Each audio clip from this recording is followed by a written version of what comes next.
Good afternoon, good evening, good morning. This is Mick Ruby, the second video of today on this day of recording, Saturday, regarding everything that's going on with Manchester United transfer news and all that gash. You know what I'm talking about. But in this video, we're going to have an exclusive update. What in earth is going on with Jadon Sancho? Stick around for that one because we have some major development regarding Jadon Sancho. Is Manchester United actually going to sign a striker or not? Are they just happy to keep Cunha and Mbeumo and bet that they can't really get a striker this summer window and stick with Højlund and actually play also Xerxes? Stick around for that one as well. And we're going to talk about Antony as well. We did a video this morning. I've spoken to his agent off the record as well to confirm different stories. So stick around for that one. This is Mick Ruby. This is the Transfer Bomber. This is the Saturday Paper Talk coming in from you raw from Bali, the backdrop. Please do not forget to like and subscribe. And let's do this. Let's jump right into the show, shall we? Send it. And Garnacho! Has the Premier League ever been more challenging? Will you be in the dugout at Old Trafford on Sunday? I will be here. Definitely. I don't know. Okay, let's go. Alright guys, welcome back to MUFC Realist TV. Mick Ruby, of course, this day of recording 25th. Where is it? 26th? I can't really remember. We're edging closer to the 1st of August. And this is where the transfer window is really starting to hot up. I'm not going to talk about the striker position regarding Manchester United cannot afford to get, Gyökeres, or Manchester United can afford. Actually, Gyökeres is all ref. We're going to not speak about Gyökeres, but we're talking about Benjamin Sesko and Ollie Watkins and all that stuff. You know what the mainstream media is reporting. Doesn't really make sense. If Manchester United are willing to bid 60 million for Watkins and Sesko has the same price. So I don't really believe what media says. So take it with a pinch of salt. Nobody really knows. All we know from my club sources is Manchester United are gathering as much information as possible. Some fans are linking us to Mateta. I haven't heard anything that Manchester United have even put Mateta on the list. So let's park that and speak about the outs. Jadon Sancho, what in earth is going on? Alfredo Pedula and I, if you know, the credible Italian journalist, sports journalist, we are collaborating regarding Serie A, Manchester United's ins and out, and we've been having the finger on the pulse exclusively regarding Jadon Sancho. What is the hold-up? We're very confident to say within the next 48 hours, that was last week, that something's going to happen, but what is really stalling the deal at the moment? There's nothing to worry about. Manchester United, club-to-club negotiations with Juventus is already taking place. There is a fee between 15 20 million euros to be made. Personal terms for Jadon Sancho has been agreed already. We're looking at about 8.5 million plus bonus leading up to 10 million in pure salary for Jadon Sancho. But what is happening? Jadon Sancho is still waiting. According to me and my friend Pedula, the last video we did is he's still waiting and he still want to wait for Juventus. He only wants Juventus and already made personal terms. What is really happening is right now, last night, an intermediate for Manchester United called Matthew Conning arrived in Turin last night to continue the negotiations via Manchester United. So he's the intermediate between Turin, Juventus and Manchester United to continue negotiate.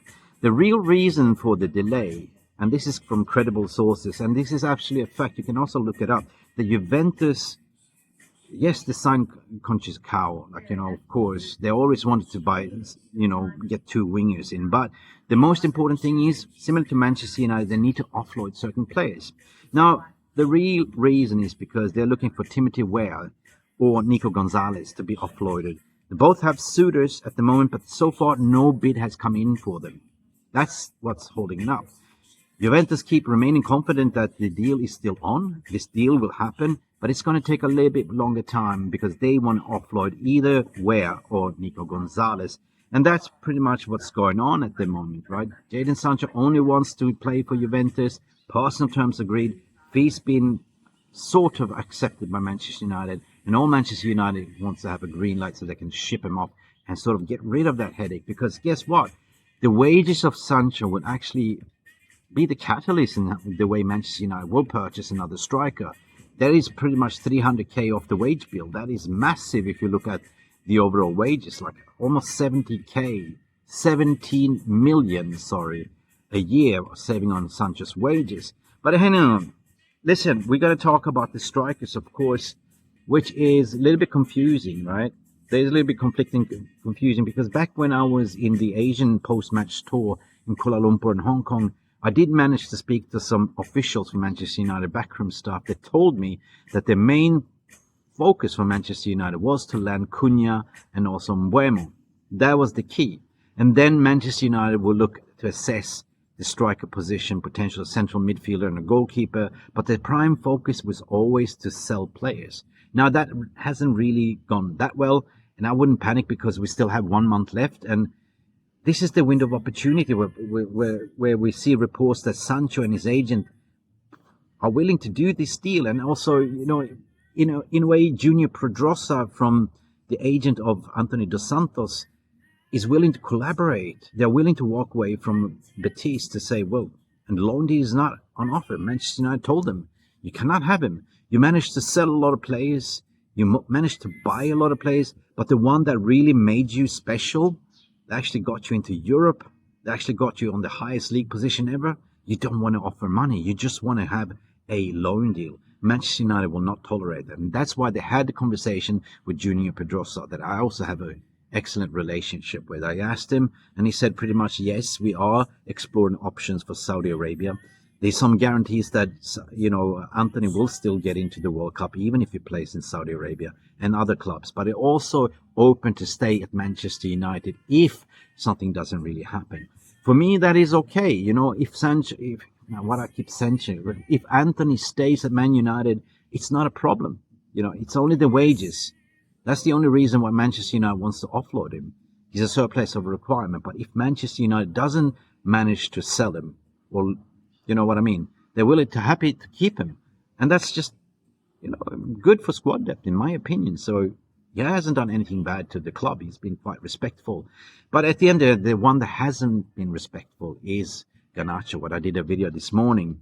It's kind of a little bit of a dirty tactics what Garnacho and his agents is doing, saying that he only wants to stay in the Premier League, eliminating any other options from Italia Serie A. There was serious interest from Napoli, and also Bayern Munich came in and didn't require him because they have a serious injury with Musiala, so they need to have a left winger. So there was some reports to say, damning reports, that they are having a strategy to screw Manchester United over, to wait to the end of the window, to reject every single bid.